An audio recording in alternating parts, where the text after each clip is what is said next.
Hello, and welcome to Social Studies. Today, we are going to be talking about this man right here, and you guys should remember him from earlier this year. This man is Martin Luther King Jr. And today's lesson is Luther King Jr., Defender of the Dream. Our objectives today are describing the life and contributions of Martin Luther King Jr., identify the main causes for which Martin Luther King Jr. fought for during his lifetime, explain the terms segregation and activist, explain the concepts of nonviolence and civil rights, describe the connection between Rosa Parks and Martin Luther King Jr., and identify Martin Luther King Jr. as an important leader of the civil rights movement. So, a few of our vocabulary words are today that I need you to be looking out for. Activist, people who take some kind of action to achieve a goal. Banned, stopped, or prohibited something or someone. Character, qualities or traits that make up and distinguish a person. Extraordinary, something that is incredible or out of the ordinary. Minister is a person who works for a church or performs religious functions and duties. And then sit-ins are nonviolent protests that involve a person or people sitting down or occupying specific locations. So, in this unit, we have learned about Susan B. Anthony, President Lincoln, Eleanor Roosevelt, Mary McLeod Bethune, Jackie Robinson, and Rosa Parks. Susan B. Anthony wanted women to be able to vote. And then thinking about Eleanor Roosevelt, she was hoping that there would have equal rights for women and also just the same basic human rights like the right to food, shelter, a job, education. She also wanted to make sure that people had education. Mary McLeod Bethune, she worked really hard to make sure girls could get an education. We had Jackie Robinson, who was the first African American man to play in the Major League Baseball. So he kind of bridged that gap and broke down those barriers. And then we learned that Major League Baseball retired Jackie Robinson's number because he was just so important to the league. And he opened up a bunch of avenues so that more African Americans could start playing on the Major League team. And then we learned Rosa Parks and how she was being denied equal rights, and so she stood up. So today we are going to be learning about this man right here. And civil rights are the rights that government promises to every citizen in our country. Although slavery had ended after the Civil War, many African Americans didn't gain all their civil rights. The fight for this cause, especially during the time of Rosa Parks, is called the Civil Rights Movement. So today, you guys are going to hear about one of the most important leaders of the Civil Rights Movement, and that leader's name was Martin Luther King Jr. So you guys should recognize him. We've talked about him before. This man is so important to our nation's history that we even have a special day set aside each year to honor him and what he did to make people's lives better. So today we are going to listen carefully to find out what the main topic of this read aloud is and how Martin Luther King Jr. fought for the cause of civil rights. So this is Martin Luther King Jr., Defender of the Dream. As a young African American boy growing up in the South, Martin Luther King Jr. witnessed and experienced discrimination. Martin Luther knew that it was unfair, and it made him sad. As a young boy, he could not have known that he would grow up to become one of the most famous and respected civil rights activists and leaders in American history. And an activist is someone who takes action to achieve a goal. In his short life, he would challenge discrimination and change laws and attitudes. He would bring people of all races together, and this nation would become a better place because of him.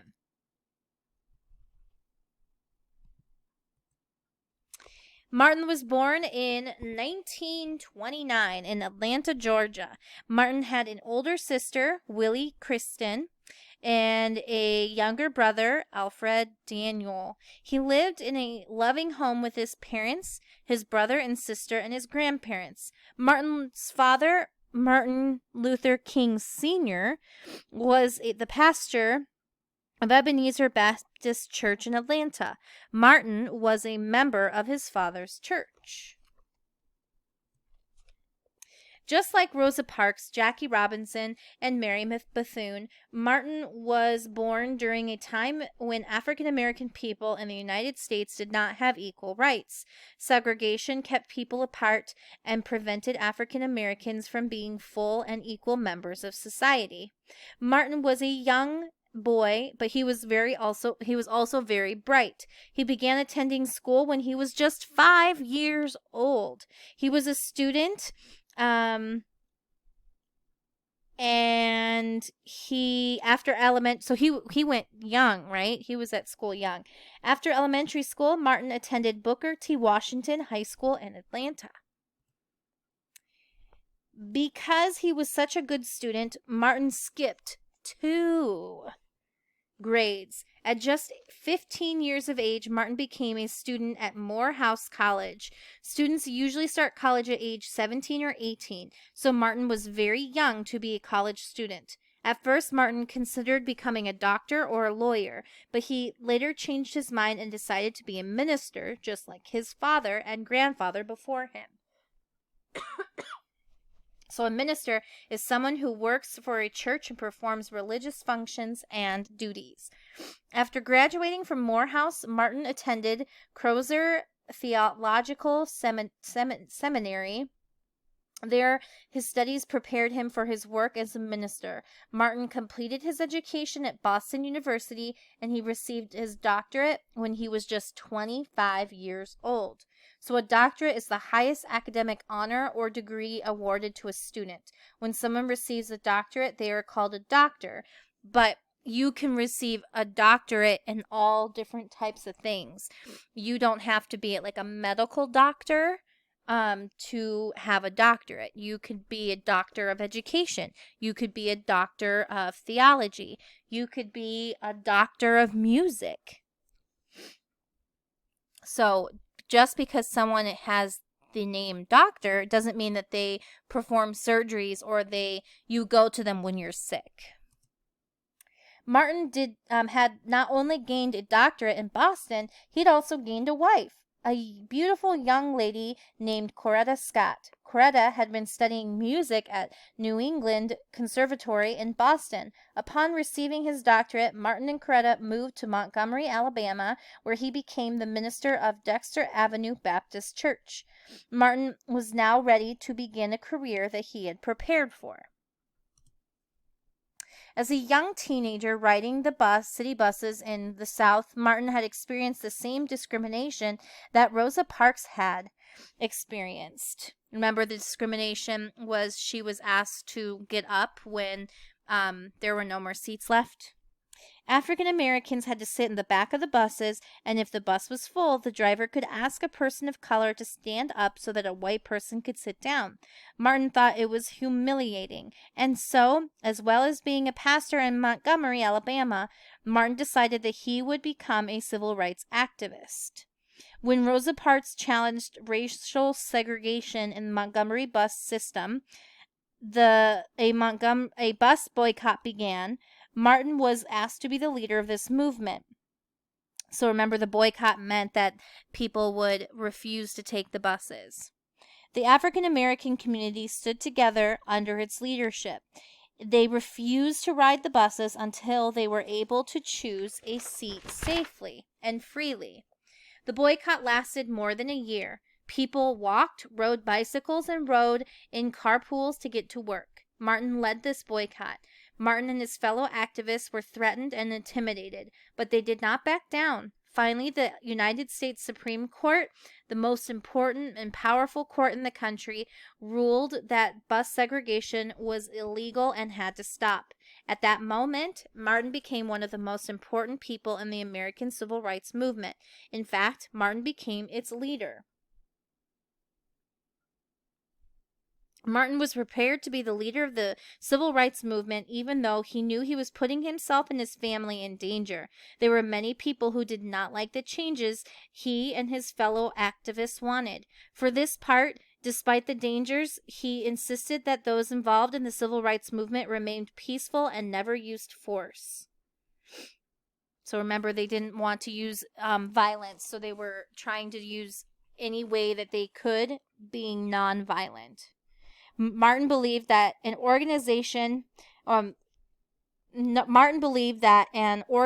nonviolent movement that protested against inequality with the right words. Sorry, I lost my spot. I do that all the time.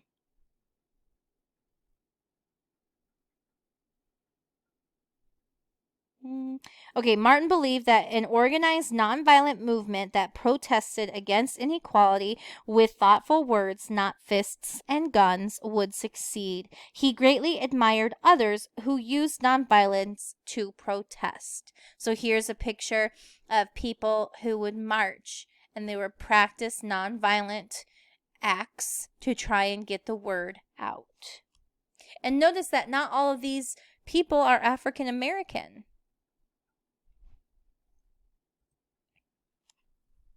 Martin and 60 other ministers and activists founded the Southern Christian Leadership Conference. It was an excellent way to organize members of the African American churches throughout the country. They all worked together to try and bring about social changes that would improve the lives of all the Americans. They also set out to register African Americans in the South to vote so that they could use the power of their vote to bring about change. In his first speech to this group, Martin said, "We have no alternative but to protest. For many years, we have shown an amazing patience. We have sometimes given our white brothers the feeling that we liked the way that we were being treated. But we came here tonight to be saved from the patience that makes us patient with anything less than freedom and justice. But we come here tonight to be saved from that patience that makes us patient with anything less than freedom and justice." And so it began. African Americans living in southern states where segregation was legal began to protest. Young African American students began to hold sit-ins at lunch counters that would not serve them. So a sit-in were violent protests that involved people sitting down in specific locations. So look at this picture. So that's a lunch counter, and such counters were common in restaurants during the 1950s and the 1960s. So African American people were not allowed to be sitting there, and they would not be served. But they would sit there and do a sit-in where they just sit there to kind of get their word out. Many people of different races supported the civil rights movement. People rode buses from state to state and protested in places that practiced segregation. Over and over again, they sat in at lunch counters, waiting rooms, and college campuses. Many people were arrested for taking part in these peaceful protests. Martin and his family moved to Atlanta, where he worked with his father at the Ebenezer Baptist Church. Both Martin's father and grandfather were ministers who had, during their lifetimes, worked for equal rights for African Americans. The civil rights movement kept going. Martin and the others continued to demonstrate peacefully and lead marches. During one demonstration in Birmingham, Alabama, Martin was sent to jail. There he wrote his famous Letter from the Birmingham Jail. In this letter, he explained that it was his view that whereas just or fair laws must be obeyed, unjust or unfair laws, such as segregation, must be ignored. The following year, Martin led a march on Washington, D.C. to pressure the government into changing segregation laws in the southern states. More than 200,000 people walked from Washington Monument to the Lincoln Memorial. There, in front of the memorial, Martin delivered his famous "I Have a Dream" speech. He said that he hoped for a day when people would not be judged by the color of their skin, by the content of their character. So the character is talking about how a person is on the inside and how they act or treat other people, which often reveals who they really are. So I've said this before, and you could be a very beautiful person on the inside, but maybe not so pretty on the outside. And the beauty on the inside ends up making you beautiful. Whereas you can be a very beautiful person on the outside, but on the inside, you are mean, you are a bully almost, and that makes you not as beautiful. So he was hoping that not the color of your skin, your appearance on the outside, that isn't what makes you beautiful. What makes you beautiful and what makes you worthy is your character, or how you really are. Later, Martin was given one of the highest awards anyone could achieve, the Nobel Peace Prize. With this award came $54,000 in prize money, which he donated to a number of civil rights groups. Martin often felt threatened. He often feared for his own safety and that of his family. In his lifetime, Martin was jailed 30 times. 30. But he was a peaceful warrior who fought with words. Sadly, in 1968, this courageous man was killed. This terrible tragedy happened in Memphis, Tennessee. Martin had gone to that city to support workers who were not being treated fairly. Martin seemed to have a feeling that he would not live to see the changes he so wanted. The night before he died, Martin told a crowd gathered to hear him speak, "I've seen the promised land. I may not get there with you, but I want you to know tonight that we, as a people, will get to the promised land." Because of Martin Luther King Jr. and those people involved in the civil rights movement, a law was passed called the Civil Rights Act, which banned segregation. So banned means stopped or prohibited. So they stopped or prohibited segregation. This was followed by a law called the Voting Rights Act, which removed any restriction on the right to vote for African Americans. So remember, African Americans had the right to vote, but it was men at first. Remember, only men could vote, and they had to be able to read and write. Martin Luther King Jr. had led the way for a better, brighter future for all people. Almost 20 years after his death, the United States Congress decided the third Monday in January would become a federal holiday in Martin's honor. On this day, we remember this extraordinary man for all that he achieved. Something that is extraordinary is incredible or out of the ordinary. Okay? This day is now celebrated as the National Day of Service, where all people are encouraged to find ways to help others, just as Martin did during his life. There is also a monument not far from Lincoln Memorial from which Martin delivered his famous "I Have a Dream" speech. It opened to the public in August 2011. It was the first monument on the mall to honor the African American. The young boy who experienced discrimination grew up to become a national hero. So, what was the main topic of today's read aloud? if I were to restate that question, I would say the main topic was Martin Luther King Jr.'s role in the civil rights movement and nonviolent way he fought for rights. What colleges did Martin attend? I would say Martin attended Morehouse College. What were some of the ways Martin Luther King Jr. worked for civil rights? Dr. Martin Luther King Jr. protested, marched, and spoke about civil rights. What did Martin do after Rosa Parks refused to give up her seat? After Rosa Parks refused to give up her seat, Martin organized the Montgomery bus boycott. So do you see how I'm kind of restating the question in my answer? Did Martin believe in fighting peacefully for equal rights, or did he believe in using force or violence? Martin believed in what? Peaceful protests when fighting for equal rights.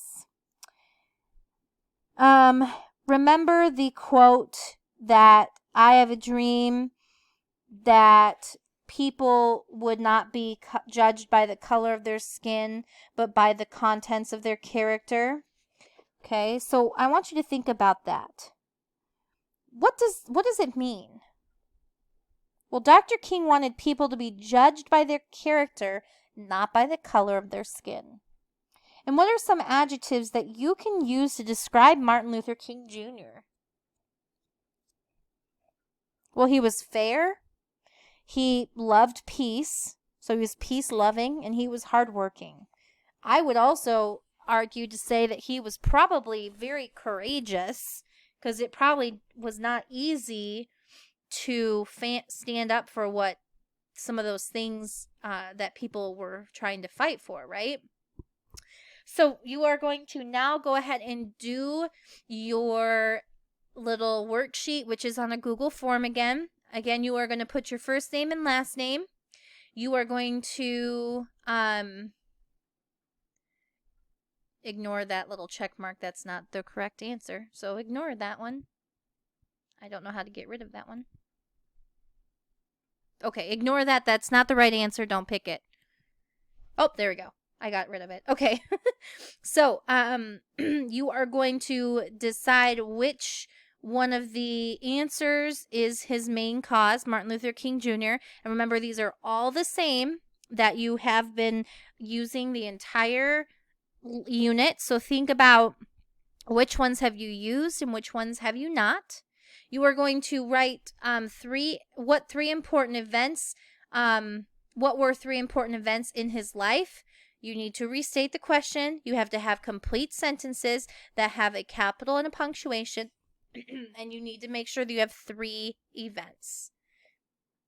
And do you think Martin's dream of people being judged by the content of their character rather than the color of their skin has come true? You need to explain. Again, you need to restate the question.